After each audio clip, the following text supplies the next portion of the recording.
Good afternoon, everybody. Anthony Aniano here from RotoBaller Radio and RotoBaller.com with your Fantasy Football Week 6 sleeper and value plays. Maybe players flying under the radar on your fantasy bench or a little less expensive in your DFS formats. Don't forget, head over to RotoBaller.com right now. Sign up today. Use the Premium Pass ACES and save at checkout. Take advantage of all the great tools, Team Sync tools, lineup optimizers, waiver wire reports, trade analysis, you name it, rotoballer.com, the place to be.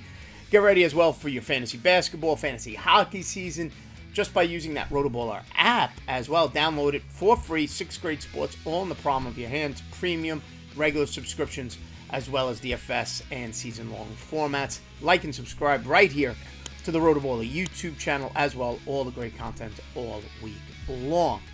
All right, everybody, Week 6 sleeper value play video. You've been watching all season long. Hopefully it's helped out. 2 teams on a bye this week, Green Bay Packers and Pittsburgh Steelers. We have injury concerns. And we start at the quarterback position, and maybe not a DFS sleeper because he's a little pricey, but in season-long formats, he was a waiver wire ad. People talked about adding him. People talking about getting him in their lineup, whether it's for Anthony Richardson or some of the other injuries that are occurring. But Matthew Stafford of the Los Angeles Rams is slowly approaching, I don't want to say must start, but a kind of a safe start.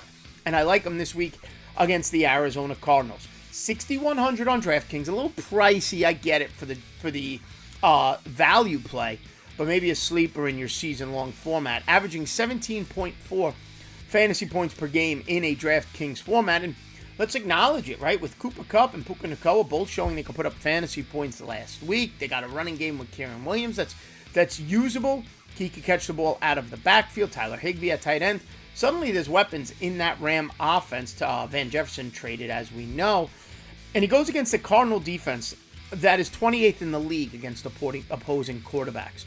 Cardinals allow 25.7 fantasy points per game to quarterbacks. They've already allowed 8 passing touchdowns on the season, and they're allowing 274.4 passing yards per game. Matthew Stafford this week with that wide receiver room, a nice matchup against the Arizona Cardinals. Now, at the running back position, I deep dove this week at the running back position. 3 running backs, all of them a deep dive, maybe more of a DFS play than a season-long play, but we'll start with the Buffalo Bills and Latavius Murray against the New York Giants. Why? Well, James Cook is not a sleeper, right? He'll be active in lineups, but I want to take advantage of this Giants run defense, a run defense that allows 151.4 rushing yards per game. That's allowing 27 points per game in a PPR format to opposing running backs, and have allowed 7 rushing touchdowns already this season, second most in the league.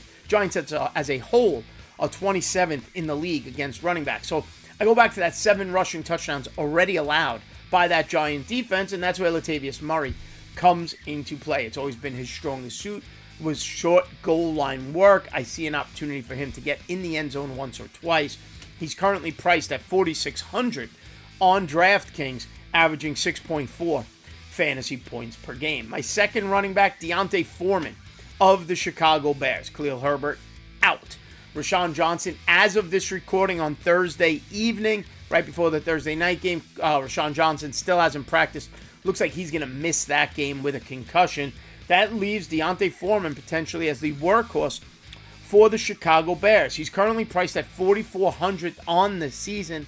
For this week in DraftKings formats. Now, the Viking run defense has been decent, only allowing 16.2 fantasy points per game to opposing running backs, and only 2 rushing touchdowns. They only allow 102.4 rushing yards per game. But this is a Vikings team that's 1-4, hasn't shown much fight, and D'Onta Foreman has shown the ability to carry a heavy workload in the past. So D'Onta Foreman at 4,400 on DraftKings. And my third and final running back of the week, and it's a big caveat, is if he's active. But take a look at the Miami Dolphin backfield. Devin Achane out, obviously, on IR. Raheem Mostert, the workhorse. He'll be the primary guy. At no point, though, this season have we seen Raheem Mostert be the sole running back on that Dolphin team. And it doesn't make sense for the Dolphins to do that this week against the Carolina Panthers. Panthers are the only team in the league that hasn't won a game. They're atrocious Why risk injury to Mostert, who's been an injury-prone running back throughout his career? So that being said, it's a little bit of a caveat here. If he's active, Jeff Wilson coming off the IR is 4,300. If he's not, you also have Salvon Ahmed, who was an inactive last week, at 4,500. One of those running backs has to step up and run alongside Raheem Mostert. Now, if Wilson is active, I lean Wilson. If Wilson is out one more week, if they decide not to activate him to the active roster this week, then take a look at Ahmed, who's $200 more on DraftKings. Why do I like him so much? Well, that Carolina Panther run defense that's allowing 30.5 PPR points per game to opposing running backs. They've allowed 9 total touchdowns to the running back position, 8 on the ground, 1 through the air. They allow 140.8 rushing yards per game. This Carolina run defense is atrocious, so be mindful of that.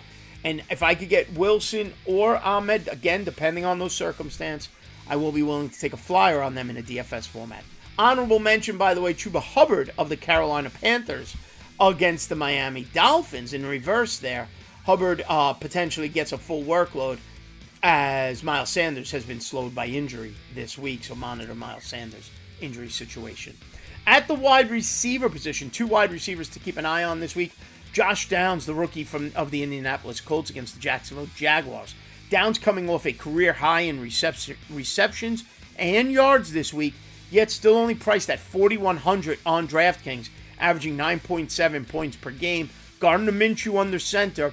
Do they let him throw the ball? I say, yeah, Gardner Minshew is a gunslinger at the quarterback position. I know Jonathan Taylor and Zach Moss will get a heavy workload, but they will have to throw it on occasion, and Josh Downs was heavily featured. This Jacksonville defense is allowing 271.6 passing yards per game. They've allowed 6 touchdowns to opposing wide receivers out of their 8 passing touchdowns allowed on the season, and are allowing 37.7 fantasy points per game to the wide receiver position.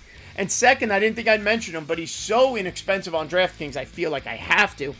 And that's Drake London of the Atlanta Falcons, only priced at 4,800 on DraftKings. Okay, averaging 10.1 points per game on the DraftKings format, yet coming off a season high in receptions and yardage. In Week 5, Desmond Ridder threw for over 300 yards last week. And the Atlanta Falcons this week go against the Washington Commanders, a Washington team that allows 251.8 passing yards per game with 10 passing touchdowns allowed, 9 of those 10 to the wide receiver position. Wide receivers have scored 44.4 fantasy points per game in a PPR format to the wide receiver position. I'm getting Drake London active in season-long formats and in DFS formats. And finally, at the tight end position, 2 tight ends to be mindful of. Zach Ertz of the Arizona Cardinals against Los Angeles Rams. 8.5 fantasy points per game on DraftKings, yet only $3,600. Okay, scored his first touchdown last week for the Cardinals. Rams are 29th in the league against opposing tight ends, allowing 15.4 PPR points per game to the tight end position with 3 tight end touchdowns allowed. And second, Logan Thomas of the Washington Commanders. Washington going up against the Atlanta Falcons. Atlanta 31st in the league in allowing fantasy points to opposing tight ends at 16.9 fantasy points per game in a PPR format with, again, 3 touchdowns allowed to opposing tight ends. Logan Thomas sits at 3,500 on DraftKings, yet averaging just under 12 fantasy points per game in that format. Last week, Logan Thomas was targeted 11 times, 9 receptions, 77 yards, and a touchdown. So to recap, the Week 6 sleeper and value plays for your fantasy football season: at quarterback, Matthew Stafford; running backs, Latavius Murray, Deontay Foreman, Jeff Wilson / Salvon Ahmed of the Miami Dolphins; at the wide receiver position, Josh Downs and Drake London; and a couple of tight ends to keep in mind, Zach Ertz and Logan Thomas.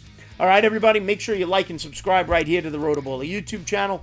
Give me a follow on Twitter at @Aniano Fantasy, and we'll see you next time right here on RotoBaller Radio.